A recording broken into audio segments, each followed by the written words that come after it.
माता की. अरे काय करू, जरा थांबायचं. भारत माता की, भारत माता की. वंदे वंदे. भारतीय जनता पार्टीचा, भारतीय जनता पार्टीचा.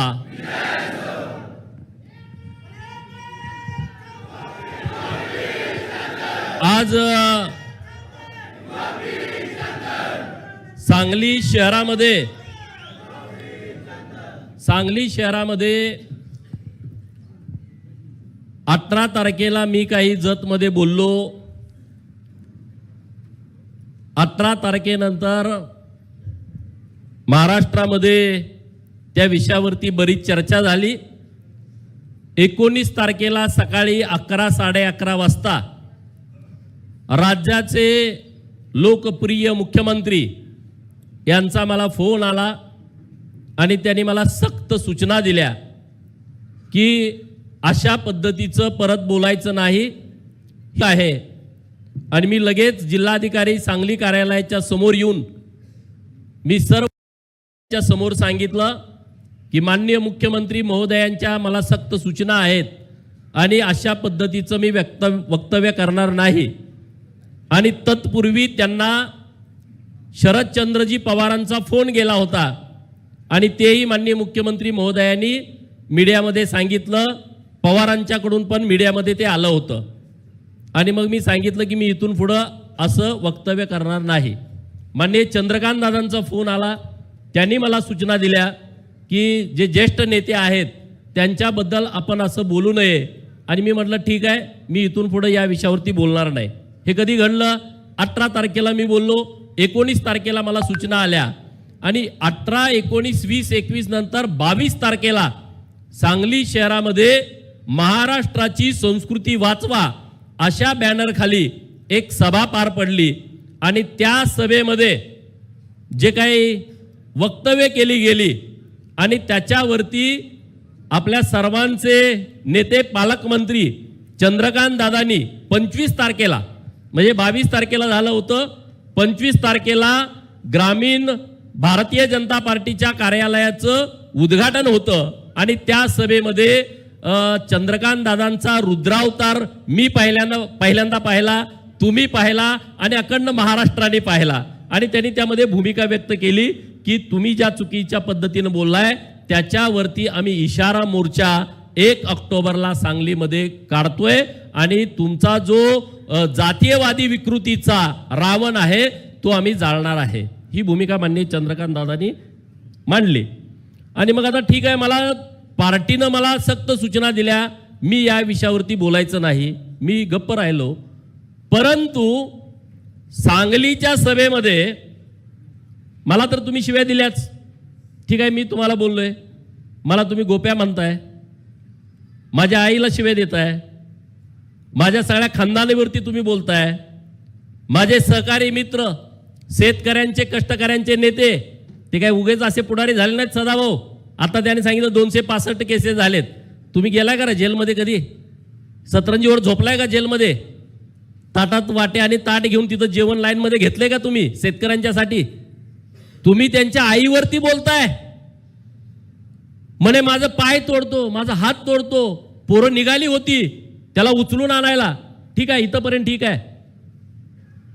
तुम्ही माननीय देवेंद्र फडणवीस साहेबांच्या सौभाग्यवती धर्मपत्नीच्या वरती ज्या खालच्या पद्धतीनं जाऊन बोलला, आणि म्हणून मी काल आमच्या बिरोबाबानामध्ये त्यांना जे सोडायचं ते सोडलं. माझं बरोबर आहे का चूक आहे? 22 तारखेला झालं. शरद पवारांनी 22 तारखेला संध्याकाळी का नाही फोन केला देवाभावना की माझी ही कुत्री सगळी गेली होती सांगलीला आणि नको ती घाण करून आलेत, हे तुमच्या सौभाग्यवतीवरती बोलले. केला फोन? केला का? करणं अपेक्षित होतं की नाही? मीडियाला माझा चंद्र पवार आणि मी बोलल्याच्या नंतर देवाभावना फोन केला. तो फोन अखंड जगामध्ये ज्यांचं नाव आहे, अखंड जगामध्ये ज्यांनी दबदबा निर्माण केलाय, भारत ही महासत्ता होणार हे आम्ही पूर्वी ऐकत होतो, पण महाराष्ट्र आता महासत्ता होताना आम्ही बघतोय त्या माननीय नरेंद्र मोदी साहेबांच्या मातोश्रीचा AI च्या माध्यमातून व्हिडिओ तयार केला आणि तो व्हिडिओ व्हायरल केला. शरद पवारांनी माननीय नरेंद्र मोदी साहेबांच्याकडे फोन करून हे चुकीचं आहे असं मत व्यक्त केलं नाही. माननीय देवाभाऊंच्या मातोश्रींच्या वरती मागच्या 1 महिन्याच्या पूर्वी चुकीच्या पद्धतीनं स्टेटमेंट केलं, तेव्हा तुम्ही देवाभाऊंना फोन केला नाही, परंतु मी बोलल्याच्या नंतर फोन केला, ठीक आहे. परंतु मी बोलल्याच्या नंतर देवाभाऊंच्या सौभाग्यवती वहिनींच्या वरती खालच्या पातळीवरती जाऊन टीका केली, तेव्हा शरदचंद्र पवारांनी फोन केला नाही. मीडियाने त्यांना जाऊन का नाही सवाल केला, त्यांना काय नाही प्रश्न विचारला की तुम्ही गोपीचंद जेव्हा चुकीचा बोला तेव्हा तुम्ही फोन केला, परंतु देवाभाऊंच्या धर्मपत्नीवरती खालच्या भाषेत जाऊन इथला वाळवाचा कुत्रा बोलतोय त्याच्यावरती तुम्ही काय कारवाई करा असं तुम्ही बोलला नाही. म्हणजे आपला तो बाब्या आणि दुसऱ्याचं ते कार्ट ह्या पद्धतीनं कसं काय महाराष्ट्रामध्ये चालल. संस्कृती म्हणे, संस्कृती कसली संस्कृती, कुठली संस्कृती, कसली संस्कृती आहे तुमची. अरे तुम्ही आम्हाला संस्कृती शिकवणार ज्यांनी या महाराष्ट्रातल्या बहुजनांच्या वरती अन्याय केला. गेले 50-60 वर्ष या लोकांना तुम्ही दाबून ठेवलाय, गावागावामध्ये झुंजवलाय, गावागावामध्ये सरपंच पदासाठी त्यांच्या 3-3 पिढ्याच्या दुश्मन्या तयार करून ठेवलेल्या आहेत आणि त्यांच्या जोरावरती तुम्ही आमदारक्या, खासदारक्या, मंत्रीपद, मुख्यमंत्रीपद भोगता. त्या गावातल्या लोकांचा तुम्ही कधी विचार केला? त्या गावातल्या लोकांचा विचार केलाय राज्याचे लाडके मुख्यमंत्री देवाभाऊनी आणि म्हणून आम्ही त्यांच्या सोबत आहोत, म्हणून आम्ही त्यांच्या सोबत आहोत. काय विचार केला त्यांनी? देवाभाऊनी विचार काय केला? या गावगाड्यातल्या पोरांना शिक्षण मिळालं पाहिजे, या गावगाड्यातल्या पोरांना शिक्षण करताना चांगल्या सुविधा मिळाल्या पाहिजेत आणि म्हणून महाराष्ट्रातल्या गरीब मराठा पोरांच्यासाठी सारथी नावाची संस्था स्थापन करण्याची कल्पना ही देवाभाऊंच्या डोक्यामध्ये आली, ते कुठल्याच मुख्यमंत्र्याच्या डोक्यामध्ये आली नाही. आणि आज मी तुमच्याशी बोलत असताना चंद्रकांत दादांनी नेतृत्व केलंय 5 वर्ष 14 ते 19 आणि नंतर 22 ते 24 मराठा समाजाच्या मुलांना काय योजना द्याव्यात त्याचं नेतृत्व चंद्रकांत दादांनी केलंय. रात्र बसून त्यांनी योजना तयार केलेल्या आहेत माननीय मुख्यमंत्री देवाभाऊंच्या नेतृत्वामध्ये. अरे आज महाराष्ट्रातल्या गरीब मराठा समाजाची मुलं class 1, class 2, super class 1 UPSC MPSC मध्ये सिलेक्ट झालेले आहेत. हे देवाभाऊ आणि चंद्रकांत दादांचं हे योगदान आहे मित्रांनो. सारथी नावाच्या संस्थेच्या माध्यमातून गरीब मराठा समाजाच्या मुलांच्यासाठी योजना दिल्या. आज जर पोरगा पुण्याला डायरेक्ट गेला, आज उद्या त्याचं ऍडमिशन आहे पुण्यामध्ये आणि आज तो कुठं जाईल, कुठं राहील, काय खाईल, सगळ्याचेच पाहुणे पुण्यामध्ये नाही, तर त्यांना आकस्मिक निधी नावाचा निधी सरकारनं काढला. त्याच्या खिशामध्ये पहिल्यांदा रोख 20,000 रुपये दिले जातात, 15,000 रुपये दिले जातात. तू पुण्यात जाऊन राहा आणि मग तुझी कुठं मेस असेल, खानावळ मिळेल, कुला भाड्यानं रूम मिळेल, तेव्हा तू तिथं जा. पण तुझ्या खिशामध्ये पहिल्यांदा जशी आई आणि वडील आपल्या खिशामध्ये पैसे घालतो तसं सारथी नावाच्या संस्थेच्या माध्यमातून या महाराष्ट्रातल्या गरीब मराठा मुलांच्या खिशामध्ये पैसे घालण्याचं काम हे देवाभाऊंच्या सरकारनं केलेलं आहे. हे मराठा समाजासाठी झालं. मग ओबीसींचं काय? 346 जातींचा समावेश असणारा एक मोठा समूह महाराष्ट्रामध्ये राहतो, ज्यांची लोकसंख्या 52% आहे. त्या ओबीसींच्या साठी देवाभाऊंना वाटलं की एक वेगळं मंत्रालय तयार केलं पाहिजे आणि पहिल्यांदा असं घडलं देशामध्ये. महाराष्ट्र सरकारनं 346 जातींचा समूह असणाऱ्या ओबीसींच्या साठी मंत्रालय स्थापन केलं. त्याच्यासाठी वेगळा मंत्री नेमला आणि त्या मंत्रालयाच्या माध्यमातून महाज्योती महात्मा ज्योतिबा फुले यांच्या नावानं संशोधन आणि प्रशिक्षण संस्था स्थापन केली आणि 346 जातीच्या पोरांना जे सारथीच्या पोरांना मिळतंय तेच महाज्योतीच्या पोरांना देण्याचं काम केलं. आणि म्हणून गेल्या वर्षी या महाराष्ट्रामध्ये 22 वैमानिक पोरं, सुताराचं, कुंभाराचं, लोहाराचं पोरग, अरे आमची पोरं ड्रायव्हर होत आहेत कशाचा, टॅक्सीचा, आमची पोरं ड्रायव्हर होत आहेत कशाचा, रिक्षाचा, आमचा पोरगा ड्रायव्हर होतोय पिकअपचा, टेम्पोचा, ट्रकाचा. परंतु देवाभाऊंच्या नेतृत्वामध्ये आमचा पोरगा विमानाचा ड्रायव्हर होतोय. हे देवाभाऊचं काम आहे मित्रांनो. विमानाचा ड्रायव्हर वैमानिक होतोय आणि त्याचा सगळा खर्च महाज्योती घालते. अरे धनगरांच्या पोरांना जिल्ह्यामध्ये वसतिगृहात ऍडमिशन मिळालं नाही तर आधार नावाची योजना आणली आहे. जो तालुक्याला राहतो त्याला 38,000, जो जिल्ह्याला राहतो त्याला 41,000, जो विभागीय कार्यालयात राहतो तिथं 51,000 आणि जो मुंबई, नवी मुंबई, ठाणे, नागपूर, पिंपरी चिंचवड आणि पुणे या मेट्रो सिटी मध्ये जर गेला पोरगा आणि त्याला वसतिगृहात ऍडमिशन मिळालं नाही तर त्याला 61,000 रुपये देण्याची योजना आपल्या सरकारनं आणली. आणि प्रत्येक जिल्ह्यामध्ये 600 मुलांना, महाराष्ट्रामध्ये 36 जिल्हे आहेत, 36 गुणुले 600 एवढ्या पोरांना धनगर समाजाच्या, एवढ्या पोरांना ओबीसी समाजाच्या सवलत राज्य सरकार देतंय. मित्रांनो, प्रत्येक जिल्ह्याला 2 वसतिगृह, एक मुलींच्यासाठी एक मुलांच्यासाठी, मराठा समाजाच्या मुलांना, एक मुलींच्यासाठी एक मुलांच्यासाठी, ओबीसी समाजाच्या मुलांना. हे आमच्या सरकारनं केलं. अरे तुम्ही फुले शाहू आंबेडकरांचं नाव घेतलं, फुलेवाडा काम तुम्ही केलं नाही. सावित्रीबाई फुलेंचं जन्मगाव नायगाव जे सातारा जिल्ह्यामध्ये, तिकडे तुम्ही कधी गेला नाही, त्याला कधी निधी दिला नाही. आमच्या सरकारनं फुले भिडेवाडा, जो भिडेवाडा डेव्हलप करायचा आहे ते देवाभाऊंच्या सरकारनं काम हातामध्ये घेतलं. नायगावला सावित्रीबाई फुलेंचं जन्मगाव आहे, तिथं डेव्हलपमेंट केलेलं आहे. अहिल्यादेवी होळकर यांची 300वी जयंती होती. अरे कुठं आहेत हे?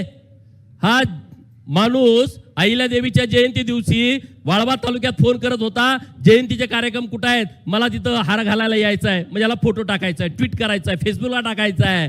अरे भारतीय जनता पार्टीचे नेते माननीय नरेंद्र मोदी साहेबांनी दिल्लीमध्ये बैठक घेतली, सगळ्या देशातल्या मुख्यमंत्र्यांना बोलावलं आणि त्यांना सांगितलं ठणकावून, छत्रपती शिवाजी महाराजांचं स्वप्न छत्रपती शिवाजी महाराजांच्या नंतर कोण पूर्ण केला असेल तर ते पुण्यश्लोक अहिल्यादेवी होळकरांनी केलाय. आणि त्यांची जयंती अखंड देशभर करायची आहे, अखंड देशभर करायची आहे जयंती. सूचना दिल्या, कामाला लागले सगळे मुख्यमंत्री. अरे महाराष्ट्रात जयंती होत नव्हती, आम्ही आंदोलन करायचो की अहिल्यादेवींची जयंती सरकारनं साजरी करावी. 4 ओळीचा शासन निर्णय काढायचं, या जातीयवादी अवलादीना झालं नाही. देवाभाऊंनी 4 ओळीचं पत्र काढलं. सगळे कलेक्टर, सगळे तहसीलदार, सगळे बीडीओ, सगळे ग्रामसेवक पळायला लागले. अहिल्यादेवींचा फोटो कुठं आहे? अरे अहिल्यादेवींचा फोटो यांनी कधी बघितलाच नव्हता. त्यांनी सावित्रीबाईचा फोटो, अहिल्यादेवींचा फोटो, माता रमाईचा फोटो, झाशीच्या राणीचा फोटो, राणी चन्नम्माचा फोटो, यांना फरकच कळना, यांनी कधी बघितलंच नाही. एक शासनानं निर्णय घेतल्यानंतर काय होतं त्याचा आम्हाला अनुभव आला आणि सगळ्या कार्यालयामध्ये अहिल्यादेवींचे फोटो आले. मित्रांनो, अखंड देशभर अहिल्यादेवींचा जयंतीचा कार्यक्रम करणारही भारतीय जनता पार्टीचं सरकार आहे. तुम्ही त्या दिवशी नुसतं ट्विट केलं, हे जातीवादी तुम्ही लोक आहात. नरवीर राजे उमाजी नाईक जो इंग्रजांच्या विरोधामध्ये लढला, या देशामध्ये इंग्रजांच्या विरोधामध्ये पहिल्यांदा फासावरती कोण गेला तर ते नरवीर राजे उमाजी नाईक आहेत. आमच्या रामोशी समाजाचा तो अभिमान आहे, स्वाभिमान आहे. त्यांचं गाव पुणे जिल्ह्यामध्ये आहे, पुरंदर तालुक्यामध्ये आहे, भिवडी नावाचं गाव आहे. अरे आम्ही किती वेळा म्हटलं की नरवीर राजे उमाजी नाईकांची जयंती सरकारनं करावी, नाही केली. देवाभाऊंच्या सरकारनं निर्णय केला की नरवीर राजे उमाजी नाईकांची जयंती सरकारनं करावी आणि सगळीकडे सरकार जयंती साजरी करायला लागलं. 7 सप्टेंबरला याच महिन्यात नरवीर राजे उमाजी राजांची जयंती होती. राज्याचे मुख्यमंत्री भिवडीला आले होते. चंद्रकांत दादा तिथले आमदार आहेत, त्या विभागातले, पुणे शहरातले. मागदादा पालकमंत्री होते. आज नरवीर राजे उमाजी नाईकांचं स्मारक करायला तिथं जागा नाही भिवडी गावामध्ये, आणि म्हणून शेजारच्या गावामध्ये 5 एकर जागा आणि 49 कोटी रुपये सरकारनं मंजूर केले. मित्रांनो, 49 कोटी रुपये. रामोशी समाजाला नरवीर राजे उमाजी नाईक आर्थिक विकास महामंडळ स्थापन केलं. मी का सांगतोय? रामोशांचा वापर तुम्ही काय केला रे? मारामाऱ्या करायला. गावात कुणाला मारायचं? बोलवा रामोशाला. गावात कुणाला मारायचं? बोलवा कोळी समाजाच्या लोकांना. गावात कुणाला मारायचं? धनगराची कोण आहेत पुढे बोलवा. हे मारामाऱ्या करून येणार, हे जेलमध्ये जाणार आणि तुम्ही खुर्च्यावरती पायावर पाय टाकून बसणार. अरे देवाभाऊंनी आमच्या लोकांना सन्मान दिला, भारतीय जनता पार्टीने आमच्या लोकांना सन्मान दिला. वडार समाज तुम्हाला जात माहित आहे का? वडार समाजासाठी पैलवान मारुती चव्हाण आर्थिक विकास महामंडळ स्थापन केलाय. लोहार समाजासाठी आर्थिक विकास महामंडळ स्थापन केलाय. अरे गुरव समाज, गावात किती गुरव असतो रे? एका गावात 2 घरं, एका गावात 4 घरं, नाहीतर काय काय खरचुंडी सारखं गाव आहे तिथं मोठा समाज आहे. गुरव समाजासाठी आर्थिक विकास महामंडळ स्थापन करणार हे देवाभाऊंचं सरकार आहे मित्रांनो. 18 महामंडळ एका वर्षामध्ये, एका दिवसामध्ये, एका शासन निर्णयामध्ये 18 महामंडळ ज्या छोट्या छोट्या समाजासाठी देवाभाऊंनी स्थापन केली. तर लिंगायत समाजाचे माझे मित्र बरेच आहेत. लिंगायत समाज महाराष्ट्रामध्ये मोठा आहे, परंतु लिंगायत समाजासाठी आर्थिक विकास महामंडळ नव्हतं. देवाभाऊंच्या सरकारनं, एकनाथ शिंदे साहेबांच्या सरकारनं लिंगायत समाजासाठी आर्थिक महामंडळ स्थापन केलं महात्मा बसवेश्वरांच्या नावानं. आणि महात्मा बसवेश्वरांचं जी कर्मभूमी आहे मंगळवेढा, या मंगळवेढ्यामध्ये स्मारक झालं पाहिजे. मागच्या महिन्यामध्ये विधिमंडळामध्ये एक बैठक झाली आणि कलेक्टर साहेबांना आदेश दिले, तिथं जे कृष्ण तलाव आहे त्या तलावाच्या बाजूची 18 एकर जागा ही महात्मा बसवेश्वराच्या स्मारकासाठी देण्याचे आदेश सरकारनं दिलेले आहेत मित्रांनो. हे सरकार असं असतं, हे काम असं करायचं असतं. हे शरद पवारांच्या पार्टीला, जयंतराव पाटलांच्या पार्टीला हे माहित नाही काम कसं करायचं आहे. आणि म्हणून हे का बिथरलेत, हे का गांगरलेत? त्यांना माहित आहे की भारतीय जनता पार्टी या महाराष्ट्रातल्या बहुजन समाजाला बरोबर घेऊन चालली आहे. पूर्वी तुम्ही त्यांना विरोध करत होता, त्यांच्यावरती भाजपावरती टीका करत होता.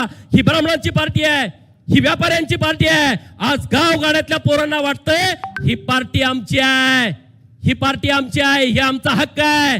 कारण भारतीय जनता पार्टीमध्ये कुणाला माहित नाही की पुढचा अध्यक्ष कोण होणार. भारतीय जनता पार्टीमध्ये कुणाला माहित नाही की पुढचा नेता कोण होणार. नरेंद्र मोदी साहेब येण्यापूर्वी भाजपला माहित नव्हतं की देशाच्या पंतप्रधान पदाचा उमेदवार कोण असणार. पार्टीनं ठरवलं नरेंद्र मोदी साहेब हे देशाच्या पंतप्रधान पदाचे उमेदवार असणार. आज ही नरेंद्र मोदी साहेबांना माहित नाही की पुढचा या भारतीय जनता पार्टीचा नेता कोण असेल, कारण ही कार्यकर्त्याची पार्टी आहे. जयंतराव पाटलांसारखी 1999 स्थापन झाल्यापासून 2025 पर्यंत एकच राष्ट्रीय अध्यक्ष आणि फुटला तर पुतण्या अध्यक्ष. ही पार्टी अशी नाही भारतीय जनता पार्टी. या पार्टीमध्ये बदल होतो. या पार्टीमध्ये लालकृष्ण अडवाणींच्या पासून व्यंकय्या नायडूंच्या पर्यंत, या पार्टीमध्ये बंडारू दत्तात्रयांच्या पासून नितीन गडकरींच्या पर्यंत, या पार्टीमध्ये अमित शहा पासून JP नड्डांच्या पर्यंत असे अनेक राष्ट्रीय अध्यक्ष झाले. सोनिया गांधी अध्यक्ष झाल्याच्या नंतर, परंतु तिकडे सोनिया गांधी आणि आता डायरेक्टर राहुल गांधी होते आणि आता त्यांनी ते मल्लिकार्जुन खरगेंना केलाय. तुम्ही आम्हाला शिकू नका हे गणित. म्हणून हे सगळे बिथरलेत की भाजप आता मुळापर्यंत चालली आहे, भाजप आता तळागाळापर्यंत चालली आहे, भाजप काम करते आहे. आणि नेता आमचा इतका खंबीर आहे, नेत्यावरती तुम्ही टीका केली, नेत्यावरती टिप्पणी केली. तुम्ही आता इथं व्हिडिओ ऐकला, उद्धव ठाकरे साहेबांना काय बोलले का रे, मग मी तुम्हाला शिव्या दिल्या तर काय बिघडतंय का? हे तोंड फोडा. मी हेच सांगतोय, माझ्या नेतृत्वावरती भाजपाच्या, मग माननीय देवेंद्र फडणवीस साहेब असतील, त्यांच्या घरातले मंडळी असतील, चंद्रकांत दादा असतील, चंद्रशेखर कोणी असेल भाजपाचा नेता, नरेंद्र मोदी साहेब असतील, तुम्ही जर खालच्या पटीत जर बोलाल तर याद राखा गोपीचंद पडळकर त्याच पद्धतीनं तुम्हाला उत्तर देईन, त्याच पद्धतीनं उत्तर देईन. आज ही इशारा सभा आहे. मला म्हणले इकडे यायचं नाही, तिकडे यायचं नाही. अरे मी काय असा नंगा फकीर माणूस आहे, मी काय असा भेटो का? अरे पण तुमची लायकी, तुमची क्षमता, तुमची पात्रता तर मला दम द्या ना. तो एक खासदार तिकडे झाला, त्यानं मला काहीतरी बोलला तिथं, मी ऐकत पण नाही कुणाची भाषणं. मी नरेंद्र मोदी साहेबांचं भाषण ऐकतो, देवाभाऊंचं भाषण ऐकतो, मी कुणाची भाषणं ऐकत नाही. आणि तिथं आमचा आबा भानुशे इथं आला, एकट्यानं दम भरला, खासदार स्वतः पोलीस स्टेशनला जाऊन बसलाय, ह्याच्यावरती केस दाखल करा. एक पोरग आमचं आटपाडीचं ज्याचं 38 किलो वजन असेल, ते पोरग तुम्हाला लढतंय, तुम्ही मला कशाला नळाच्या भानगडीत पडताय? मला तुम्ही नळाच्या भानगडीत करू नका आणि मला तुम्ही असं समजू नका की गोपीचंदला आम्ही शिव्या दिल्या तर घाबरी. मी गावातनं आलोय रे. आम्ही इटी दांडू खेळताना, गजगाई खेळताना, आमच्या गट्ट्या खेळताना, सुरफाट्या खेळताना, कबड्या खेळताना पोरं आहे म्हणून शिव्या देतच होती की आम्हाला. त्यात काय, तुम्ही स्टेजवरनं देता एवढंच आम्हाला माहित आहे ना. आणि गावात काय रे, गावात सहज माणूस म्हणतो हे कुणाचं पोरग आहे रे, ह्याला कुणी काढलाय रे, सहज म्हणतात. तुम्ही पण ऐकलंय, सहज गावामध्ये ही चर्चा होते. मी काय असा माझा हेतू नव्हता, माझा तसा कुणाला दुखावण्याचा हेतू नाही. अरे तुमचं कृत्य काय आहे, तुम्ही करताय काय? चंद्रकांत दादा तो भितरलाय त्या दिवशी, ज्या दिवशी तुम्ही प्रयत्न करून देवाभाऊंच्या नेतृत्वामध्ये इस्लामपूरचं ईश्वरपूर केलं, त्या दिवशी गडी सगळ्यात जास्त भितरलाय. हा हिंदू विरोधी आहे. आता चंद्रकांत दादांचे सक्त आदेश मला होते, तिकडे चला हार घालायला. दादांचा आदेश मी मोडू शकत नाही, माझी इच्छा नसताना सुद्धा. मी दादा म्हणलं चला, गेलो. मग आता म्हटलं काय करावं, मी प्रार्थना केली तिथं त्यांच्या वडिलांच्याकडं की या बेट्याला चांगली बुद्धी द्या, ह्या बेट्याला चांगली बुद्धी द्या. महाराष्ट्रामध्ये नारद मुनीचं काम करतोय, दिसायला देखणं आहे, स्मार्ट आहे, मला आगी लावायचं काम करतोय, हिंदूच्या विरोधामध्ये भूमिका घेतोय आणि बहुजनांच्या डोक्यावरती पाय ठेवतोय, बहुजनांच्या वरती अन्याय करतोय. तो बहुजनांच्या वरती अन्याय केला नाही पाहिजे असा आशीर्वाद त्याला द्या, त्याच्या डोक्यामध्ये प्रकाश पाडा, अशी विनंती मी त्यांच्याकडे आता केलेली आहे. हे नाही चालणार रे असं, हे कसं काय होतंय? तुम्ही मला समजू नका की व्यक्ताय. अरे दुश्मनी से मेरा कोई वास्ता नहीं, दुश्मनी से मेरा कोई वास्ता नहीं, पर मेरे से करोगे तो बचने का कोई रास्ता नहीं.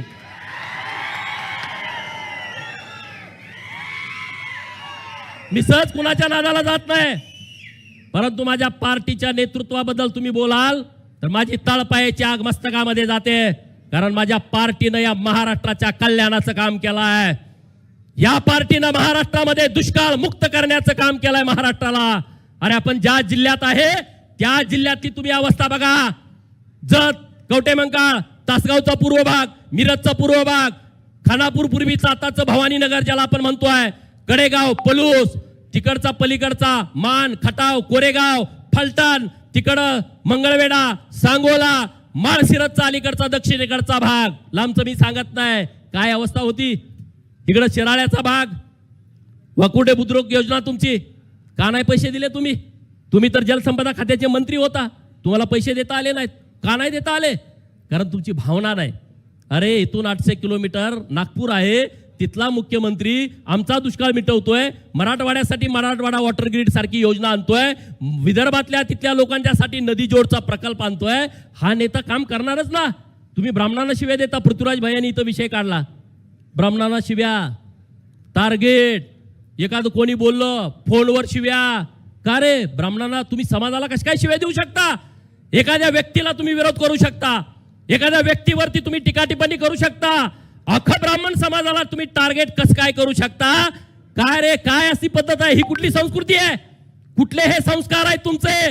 एखाद्या समाजाला तुम्ही शिव्या देता आणि हे खपवून घेतलं जाणार नाही. एवढा ब्राह्मणावरती का राग आहे रे? काय तुमच्या शेजारी मुक्कामी होता काय ब्राह्मण? काय एवढं तुम्हाला राग येतोय? अडचण काय? परत मला गोपीचंदची जीभ घसरली. काल मी काय म्हणलो? काल मी म्हणलो मला हे गोप्या म्हणले, तुम्ही सगळ्यांनी ऐकलं की या चौकात गोप्या म्हणले, सगळ्या टीव्हीवरती दाखवलं. मी बोललो गोपीचंद पडळकरची जीभ घसरली, गोपीचंद पडळकर सुसंस्कृत नाही, गोपीचंद पडळकरचे संस्कार बरोबर नाहीत. ठीक आहे, तुम्ही माझ्यावरती बोलला. अरे मी पण लोकांतनं निवडून आलोय ना, 3 लाख लोकांचं नेतृत्व मी करतोय ना. मग मला व्यासपीठावरती एखादा गोप्या म्हणत असेल, आया बहिणीवरती मला शिव्या देत असेल, तर त्याची महाराष्ट्रामध्ये चर्चा का नाही झाली? म्हणजे कोणतरी एखादा मोठा पाटील, एखादा मोठा प्रस्थापित घराण्यातला असला तर त्याची आबरू वेगळी आहे आणि दुसऱ्या आमदाराची किंमत वेगळी आहे का? त्याच्यावरती का नाही चर्चासत्र झाली? त्याच्यावरती का नाही डेबिट झाली? त्याच्यावरती का नाही स्पेशल रिपोर्ट झाले? आणि म्हणून मग मी म्हणलो, जर तुम्ही मला गोप्या म्हणणार असाल तर मी तुम्हाला साहेब कसं काय म्हणेल? मी नाही ना म्हणू शकत, मी साहेब नाही म्हणू शकत. तुम्ही जर मला हो म्हणाल मी तुम्हाला का हो म्हणेल.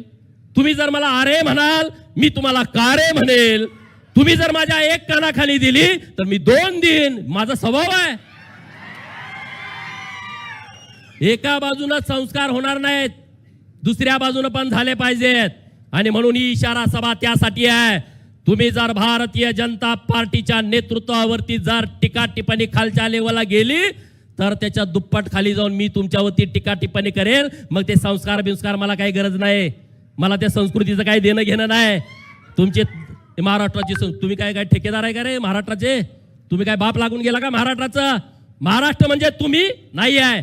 हे जे महाराष्ट्रातली 100-125 घरांनी प्रस्थापित जी काँग्रेस आणि राष्ट्रवादीमध्ये काम करतायत ते म्हणजे महाराष्ट्र ही जी त्यांच्या डोक्यात संकल्पना आहे ती पहिली त्यांनी काढून टाकावी. महाराष्ट्र म्हणजे 18 पगड जाती आहेत, महाराष्ट्र म्हणजे 12 बलुतेदार आहे, महाराष्ट्रामध्ये 346 ओबीसीच्या जाती आहेत, महाराष्ट्रामध्ये मागासवर्गीय समाज आहे, महाराष्ट्रामध्ये आदिवासीच्या 43 मुख्य जाती आहेत आणि 185 उपजमाती आहेत, महाराष्ट्रामध्ये गरीब मराठा आहे, महाराष्ट्रामध्ये ब्राह्मण आहे, महाराष्ट्रामध्ये जैन आहे, असा विशाल महाराष्ट्र आहे. तो कुठल्या 100-50 घराण्यामध्ये वाटून घेतलेला महाराष्ट्र नाही. आणि त्यामुळं तुम्हाला जरी वाटलं माझी संस्कृती खराब आहे आणि तर तुम्ही त्याच्या बद्दल काही म्हणायचे मला त्याचं काही देणं घेणं नाही आहे. मला माहित आहे ना मी कशासाठी काम करतो, मी लोक माझ्यासाठी काय येतात, मी काय माझी संस्कृती खराब असतील तर लोक माझ्याकडे येतील का? चंद्रकांत दादांना तुम्ही काय बोलता रे, का जोड्यान हाणू का तुम्हाला, मी हाणू का? कुणाच्या वॉर रूम आहेत, कुणाच्या वॉर रूम मध्ये 500 लोक आहेत. आता मी काल बोललो तर रोहित पवार नातू बोलतोय आज मीडियामध्ये की ते भिरोबा बन आहे आणि त्यांचे काय बोलावं त्यांनी तिथं ठरवलं पाहिजे. अरे काटेवाडी गावामध्ये बिरोबाचं मंदिर आहे, काटेवाडी गाव हे शरद पवारांचं गाव, तिथं बिरोबाचं मंदिर आहे आणि ह्या नातवाला ते बिरोबाचं मंदिर आहे का भैरोबाचं मंदिर आहे हे माहित नाही. आणि मला बिरोबानं सांगितलंय, मला बिरोबाने सांगितलंय हे माजलेले प्रस्थापित एकदा माझ्या दारात आणून काप, माजलेली बोकडा आम्ही बिरोबाला कापतो तसे हे जातीयवादी मस्तवाल हे माझ्या समोर कापले पाहिजे. मग मी बिरोबाचं ऐकणार, मी तुमचं कसं काय ऐकणार, मी बिरोबाचंच ऐकणार ना. आणि त्यामुळं ह्या सगळ्या ज्या गोष्टी आहेत अत्यंत महत्वाच्या गोष्टी आहेत. संस्कार आणि संस्कृती कुणी शिकवावी, जे हिंदू धर्माला मानतात. संस्कार आणि संस्कृतीवरती कुणी बोलावं, जे प्रभू रामचंद्राला मानतात. संस्कार आणि संस्कृतीवरती कुणी बोलावं, ज्यांना कुलदैवत आहे कुलदैवताला जातात, ज्यांना कुलदेवी आहे कुलदेवीला जातात. अरे तुमचे कसले संस्कार, तुम्ही एकादशीला मटण खाणार, तुम्ही चिकन खाऊन दगडूशेठला आरतीला जाणार, तुम्ही म्हणणार की आमच्या पांडुरंगाला मटण चालतंय, तुम्ही संकष्टीच्या दिवशी कोंबड्या कापून खाणार. असल्याला मला संस्कार आणि संस्कृती सांगायची गरज नाही. जे हिंदूंच्या विरोधामध्ये आहेत, जे हिंदूंच्या विरोधात भूमिका घेतात त्यांच्या विरोधामध्ये आम्ही भूमिका घेणार. आणि त्यामुळं भाजपच्या कार्यकर्त्याला मला सांगायचं आहे, तुम्ही मला खूप पाठिंबा दिला या सगळ्या विषयामध्ये. चंद्रकांत दादांचा देवाभाऊंचा अधिकार आहे माझे कान पकडायचा, मी त्याविषयी काहीच नाही, त्यांना फुल अधिकार आहे. पण राष्ट्रवादीवाला जरा मला नुसता अरे तुरे बोला तर मला अजिबात चालत नाही. त्यांनी माझ्या नेत्याने मला उठाभाषा काढायला लावू दे, अंगठ धरायला लावू दे, मी धरतो. माझे नेते आहेत, मी त्यांना मानतो, कारण ते माझ्या महाराष्ट्रासाठी काम करतायत, त्यांना तो अधिकार आहे. पण दोन कुठला आयऱ्या गैऱ्या येईल आणि मला धमकी देईल, मी अशा धमकीला भीत घालत नाही. अशा धमकीसाठी माझा जन्म झाला नाही. अरे हमें टूटना पसंद है, हमें टूटना पसंद है, मगर किसी के आगे झुकना नहीं. आम्ही कुणाच्या पुढे झुकायला तयार नाही. आणि त्यामुळं भारतीय जनता पार्टीचा हा जो वारू महाराष्ट्रामध्ये विकासाचा सुरू आहे तो वारू कुणी रोखू शकत नाही. आणि म्हणून मी जास्त काही बोललेलो नाही. मी कालच सांगितलंय त्यांना, ज्यांनी कुणी माझा हातपाय तोडतो म्हणलेत त्यांनी आज प्रेस घ्यायची, आज काय प्रेस घेतल्या मला माहित नाही, उद्या घ्या परवा घ्या, मला कुठं वाळव्यात यायला सांगा, मला कुठं ईश्वरपूरला यायला सांगा, मी यायला तयार आहे ना. सदाभाऊनी मत व्यक्त केलं, काय व्यक्त केलं की कर्मवीर भाऊराव पाटलांचं का नाही स्मारक, दादा ही गंभीर बाब आहे, जैन समाजाचे आहेत म्हणून तुम्ही स्मारक केलं नाही का. अरे हजारो शाळा ज्यांनी या महाराष्ट्रामध्ये काढल्या त्या कर्मवीर भाऊराव पाटलांचं साधं स्मारक नाही. दादा माझी विनंती आहे, कर्मवीर भाऊराव पाटलांचं स्मारक झालं पाहिजे, क्रांतिसिंह नाना पाटलांचं स्मारक झालं पाहिजे, लोकशाहीर अण्णाभाऊ साठेंचं स्मारक झालं पाहिजे. हे जे वाळव्याच्या मातीतून येतात ना, गदी माडगुळकर, व्यंकटेश माडगुळकर, इनामदार, हे किती मोठी माणसं होती ज्यांनी मराठी भाषा 7 समुद्रापलीकडे नेली. त्यांचं नाव नाही, त्यांचं गाव नाही. आणि एकदा ठरवा दादा या आपल्या सरकारचं धोरण, नेमका स्मारक कुणाचं बांधायचं. जो तो उठतोय, आता मी आमदार झालो, मी परत माझ्या बापा स्मारक बांधा, चालेल का? माझ्या बापाचं थडगं ठीक आहे की, बरोबर ना? नाही आता मी आमदार झालो, माझ्या बापाचं एक 10 कोटी स्मारक बांधा. अरे कसं काय बांधा, कुठनं बांध, तुझं तू बांध घे निकून, तू काय सरकारच्या पैशातनं बांधतो का? एकदा काहीतरी याचं ठरलं पाहिजे, या महाराष्ट्रामध्ये कुठल्या व्यक्तिमत्वाची स्मारकं बांधायची आणि किती बांधायची हे पण ठरलं पाहिजे ना. ज्यांचं काम आहे त्यांची स्मारकं बांधा, त्याबद्दल आमचं दुमतच नाही. अरे परंतु 20 कोटीचं, 30 कोटीचं, 40 कोटीचं, 50 कोटीचं स्मारक, इकडं लगा एका समाजाला 50 कोटी दिले तर त्या समाजातली पोरं शिकून क्लास 1 अधिकारी होतील, हेळवी समाजाला 50 कोटी द्या ना. इकडे तुम्ही नंदीवाले समाजाला 50 कोटी द्या, नंदी बैलवाले समाजाला 50 कोटी द्या. हो जो मागत फिरतोय मर्यायचा गाडेवाला, कडक लक्ष्मीवाला, कुडमुड्या जोशीवाला, त्याला द्या ना. ते तुमचं नाव तर घेतील, प्रत्येक घरी जाऊन सांगतील देवाभाऊनी दिलाय, चंद्रकांत दादानी दिलाय. आता तुम्ही मंडळ केलेत, त्यांना तुम्ही पैसे द्या. आम्ही सगळं गावागावात घराघरात जाऊन सांगू. कार्यकर्त्याची पण गरज नाही. आमच्या भटकंती समाजाचा धंदाच आहे ना, या घरात त्या घरात जायचं. भिक्षुकरी समाज आम्ही जाता जाता सांगू ना, हे आम्हाला सरकारनं दिलेलं आहे. परंतु हे जे मोठे लोक आहेत, कारखान्यासाठी पैसे, सुतगिरणीसाठी पैसे सगळे घेतात, ते काही करत नाहीत. दादा तुमच्या एका इशाऱ्यानं अक्षरशः हगवान लागलेले आहे. कुठलाही एमडी डॉक्टर त्याच्यावरती इलाज करू शकत नाही. कुठलाच एमडी डॉक्टर, त्याला गोळ्याच नाहीत असल्या. इकडे आमचे ताट डॉक्टर आहेत, त्यांना विचारा, त्याला गोळ्या नाहीत असल्या. अशी हगवान लागलेली आहे. ते तुमच्याकडे काय काय केले तुम्ही भाषणात सांगाल. परंतु दादा तुमचं त्या दिवशीचं भाषण महाराष्ट्रातल्या एवढ्या भाजपाच्या आणि इतर पक्षाच्या कार्यकर्त्याच्या स्टेटसला होतं. मला वाटत नाही ह्याच्यापूर्वी कुठलं भाषण एवढ्या लोकांनी ऐकलं असेल, एवढ्या लोकांनी बघितलं असेल. आणि दादांचा दम म्हणल्यावर ते काय एकदम असे अक्षरशः हागटले, अक्षरशः पाया पडायला लागले. पण दादा माफ करण्याच्या लायकीची लोक नाहीत, ज्यांनी आपल्यावरती इतक्या खालच्या लेवलला जाऊन टीका केली आहे. आणि ती लोक आपल्याकडे नको आहेत. सम्राट बाबांनी विषय मांडलाय, एकदा क्लिअर केलं पाहिजे. एक तर जयंतरावनं तर केलं पाहिजे की बाबा हे भाजप हे जातीवादी पक्ष आहे, हे हिंदुत्ववादी पक्ष आहे, मी या पक्षात जाणार नाही. एक भाजपनं सांगितलं पाहिजे आम्ही ह्याला घेणार नाही. कारण मला अधिकारी तिथले सांगतायत, त्यांना आतापर्यंत 5-6 तारखा सांगितले. दादा माझ्या एकट्याचा शपथविधी होणार आहे, तुम्ही कुणाला पण विचारा, तुमच्याकडे पोलीस आहेत, त्यांच्याकडून तुम्ही गुप्त रिपोर्ट घ्या. ह्या 10 तारखेला शपथविधी आहे, 8 तारखेला कार्यकर्ते सांगतायत ओपन. आणि मग अधिकाऱ्यांना दम देत आहे, अधिकाऱ्यामध्ये बघतोच मी येणार आहे. अरे काय बघतोय तू? जर तू आलास तर आमच्या मागच तुला बसावं लागेल ना. पुढं कसं आम्ही सिनियर लोक आहे, बरोबर की नाही? नाही आला तरी मागच्या बाकड्यात तुला. पण तू अधिकाऱ्यांना दम देऊन आमच्या भाजपवर अन्याय करतोय, भाजपच्या कार्यकर्त्यावरती अन्याय करतोय. हे भाजपच्या कार्यकर्त्यावरती कुणी अन्याय कराल, हे भाजपा खपवून घेणार नाही. आम्ही सक्षमपणे तुमच्या बरोबर आहेत. दादा आहेत आणि देवाभाऊ आहेत, सक्षमपणे बरोबर आहेत. त्यामुळे चिंता करण्याचं कारण नाही. आज एवढंच व्यवस्थित, मी कुठलाही शब्द सोडून वेडं वाकडं बोललेलो नाही. त्यामुळं कुणी काय, बरोबर ना दादा? हां, काही सुद्धा नाही. दादानी दम दिला होता मला की वेडं वाकडं तू बोलायचं नाही. ह्या इशाऱ्यातनं दुसरा इशारा सभा घ्यायची, त्यांना वेळ येऊ देऊ नको, अशा मला सूचना होत्या. मी त्या सूचनेचं तंतोतंत पालन केलेलं आहे. आणि तुम्ही सगळे आला आणि दादांचं भाषण झाल्याच्या नंतर सगळ्यांनी दादांच्या बरोबर रावणाचं दहन करायला आपल्याला जायचं आहे. जय हिंद, जय महाराष्ट्र.